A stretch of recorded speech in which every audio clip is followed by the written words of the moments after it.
5 बहुओं के लकड़ी के घर में पहली दिवाली। बहू, सारा सामान अच्छे से पैक कर दिया है ना? और जिसमें तुम लोगों ने कांच के बर्तन रखे हैं उन डब्बों के ऊपर कांच भी लिख देना, कहीं शिफ्टिंग में टूट ना जाए कांच के बर्तन। अरे माँ जी, हमने सब कर दिया है, अब तो बस इन लोगों के आने का इंतजार है। लेकिन ये लोग आएंगे कब? मुझे तो बड़ी टेंशन हो रही है। दिवाली से 15 दिन पहले तो हम लोग शिफ्ट कर रहे हैं, अब नए घर में जाएंगे, सामान सेट करेंगे, दिवाली की सजावट भी करनी है। इतना सारा काम इतने कम दिनों में कैसे हो पाएगा? अरे बहू, सब हो जाएगा। मैं तो कब से चाह रही थी कि तुम 5 बहू की शादी के बाद ये पहली दिवाली नए घर में बने, और देखो ऊपर वाले ने हमारी सुन ली। कुछ महीनों पहले ही लक्ष्मी की 5 बहुएं अपने ससुराल आई थी। उन 5 की शादी के बाद ये उनकी पहली दिवाली थी। लेकिन शादी से पहले ही वो सब लोग अपने छोटे से घर से निकलकर एक बड़े से घर में शिफ्ट कर रहे थे। 5 बहुएं सारा सामान पैक करके अपनी सास के साथ बैठकर अपने पतियों के आने का इंतजार करती हैं। थोड़ी देर में उन 5 के पति आ जाते हैं। कहाँ रह गए थे तुम 5? 4 बजे निकलना था हमें, 5 तो तुमने यहीं बजा दिए। और ये ट्रक वाला कहाँ है? अब क्या ये सारा सामान तुम लोग अपने कंधों पर उठाकर ले जाओगे? क्या हुआ आप लोगों को? कुछ बोल क्यों नहीं रही हैं? सब ठीक तो है ना? कुछ नहीं, कुछ ठीक नहीं है। सब कुछ लुट गया, हमारा सब बर्बाद हो गए। हम जिस डीलर पर भरोसा करके हमने अपना ये घर बेचकर नया घर खरीदा था, वो डीलर फ्रॉड निकला। उस घर का असली मालिक तो कोई और ही है। वो डीलर हमारे सारे पैसे लेकर भाग गया, और ये घर भी हम किसी और को बेच चुके हैं। सिर्फ पल भर में अपने सिर से छत छिन जाने के कारण 5 बेटों को बहुत बड़ा सदमा लगता है। वहीं लक्ष्मी की भी तबीयत खराब होने लगती है। ये भगवान, ये क्या हो गया? तुम 5 ने उस डीलर के बारे में अच्छे से पता क्यों नहीं किया? अब मैं क्या करूं? कहाँ लेकर जाऊं अपनी बहुओं को? माँ जी, ऐसे मत रोइए, आपका बीपी हाई हो जाएगा। 5 बहुएं अपनी सास को संभालती हैं और अपने पतियों के साथ थोड़े बहुत सामान को लेकर घर से निकल जाती हैं। पूरे परिवार के पास कहीं जाने का कोई ठिकाना नहीं होता, और ना ही उनकी जेब में अब एक पैसा था। पूरा परिवार चलते चलते एक जंगल के पास पहुंच जाता है। हम सभी को यहीं रुकना होगा, अंधेरा होने को आ गया है। जंगल की गहराई के अंदर अगर ज्यादा जाएंगे तो कोई जंगली जानवर भी मिल सकता है। अभिषेक की बात मानकर सभी लोग एक पेड़ के नीचे ही बैठ जाते हैं और सारी रात आंखों से आंसू निकालते हुए बिता देते हैं। इस नए घर को खरीदने के लिए हमने अपने पुराने घर के साथ साथ दुकान भी बेच दी। कितने बेवकूफ थे हम। जेब में एक भी पैसा नहीं है। हमें कहीं ना कहीं तो नौकरी करनी होगी, वरना हम लोग खाएंगे क्या? 5 बेटे काम की तलाश में निकल जाते हैं। वहीं 5 बहुएं अपनी सास के साथ उसी पेड़ के नीचे बैठी होती हैं। बहू, मुझे तो बहुत ज्यादा गर्मी लग रही है, बेचैनी भी हो रही है। आखिरकार कब तक हमें इस जंगल में यूं बैठकर अपने दिन रात गुजारने होंगे? माँ जी, वो सब गए तो हैं काम ढूंढने के लिए। अगर भगवान की कृपा रही तो उन्हें कहीं ना कहीं काम मिल ही जाएगा। 5 बहुओं के पति को काम तो मिल जाता है, लेकिन किसी दुकान या कंपनी में नहीं, बल्कि फैक्ट्री में मजदूरी का काम मिलता है, जहां उन्हें दिन के मुश्किल से 100 रुपए मिलने वाले थे।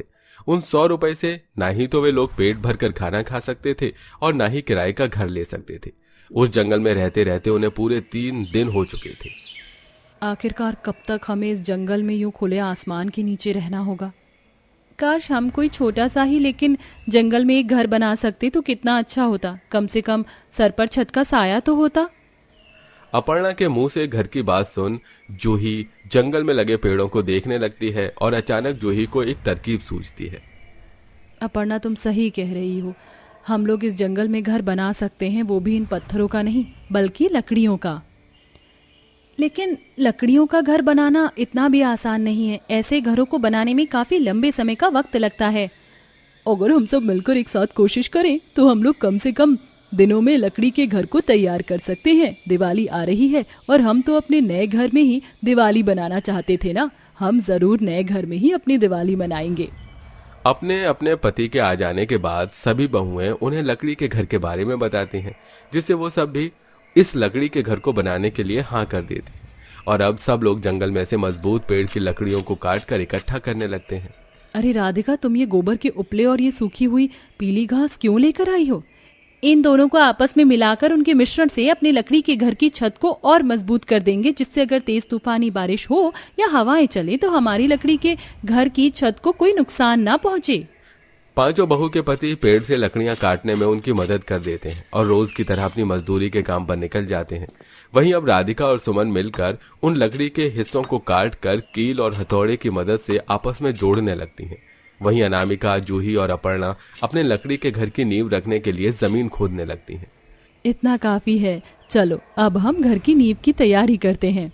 तीनों बहुएं मिलकर लंबी लंबी लकड़ियों को कील की मदद से आपस में जोड़कर उसे एक गड्ढे में से अच्छे से बिछा देती हैं। वहीं सुमन और राधिका मिलकर अब अपने लकड़ी के घरों की दीवारों और दरवाजों को तैयार करने लगती हैं। अरे बहू, कब से तुम पांचों ही काम पर लगी हुई हो, मुझे भी तुम्हारी मदद करने दो।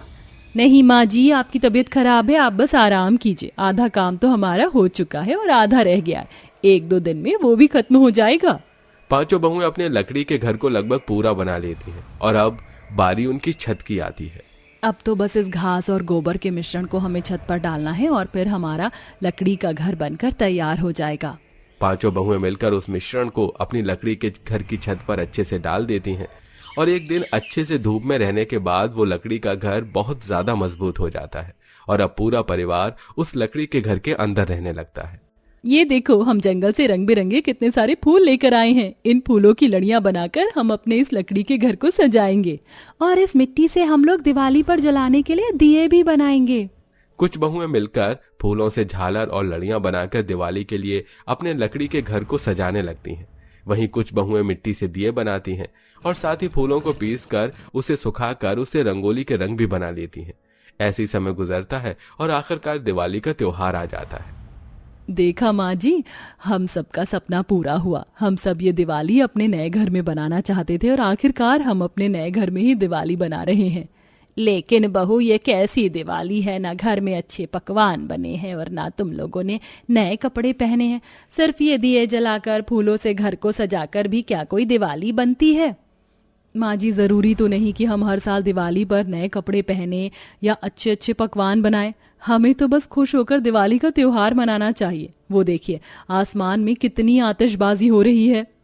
लक्ष्मी अपने पांचों बहुएं और बेटों के साथ अपने लकड़ी के घर के बाहर आंगन में बैठकर आसमान में फूट रहे पटाखों को देखकर खुश हो रही थी कि तभी अचानक उनके पास 2 टूरिस्ट आते हैं। हेलो, हम लोग शहर से आए हैं, यहाँ पास में जो झील है ना उसे देखने के लिए।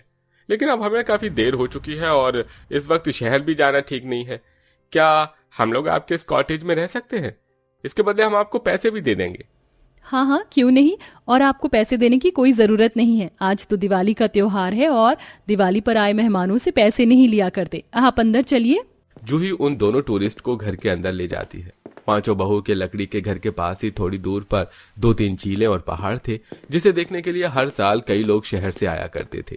शहर और गांव का डिस्टेंस काफी ज्यादा दूर था, जिसके चलते उन सबको वापस शहर अपने होटल और घर जाने में काफी दिक्कत होती थी।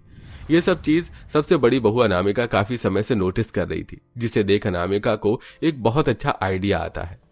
अब आप लोगों को फैक्ट्री में जाकर मजदूरी करने की कोई जरूरत नहीं है। मुझे हम सबके लिए रोजगार का एक बहुत अच्छा आइडिया आया है। साल भर में कितने टूरिस्ट यहाँ इन झीलों पहाड़ों को देखने के लिए आते हैं, तो क्यों ना हम उनके लिए भी ठीक ऐसे ही लकड़ी के घर बनाएं जैसे हमने अपने लिए बनाया है। हम उन्हें ये घर रेंट पर देंगे, जिससे वो यहीं रहते हुए झीलों और पहाड़ों का नजारा देख पाएंगे और हमें हमारा नया रोजगार भी मिल जाएगा। अनामिका का आइडिया घर में सभी को बहुत पसंद आता है, जिसके बाद अब सभी लोग दिवाली के अगले दिन ही लकड़ियों से छोटे छोटे कॉटेज जैसे घर बनाते हैं। और जब भी सारे टूरिस्ट पांचों बहुओं के बने हुए लकड़ी के घर में रहते थे, जिससे उन सब की कमाई भी अच्छी होती है और अब पूरा परिवार बिना कोई परेशानी के हंसी खुशी रहता है। तो दोस्तों, कैसी लगी आपको हमारी 5 बहू की ये कहानी? हमें कमेंट करके जरूर बताइएगा। क्या आपको भी यही लगता है कि अगर परिवार का साथ हो तो इंसान बड़ी से बड़ी मुसीबत को भी आसानी से पार कर सकता है, जैसा कि हमारी कहानी के इन 5 बहू ने एक साथ मिलकर अपने घर जैसी बड़ी परेशानी को दूर किया?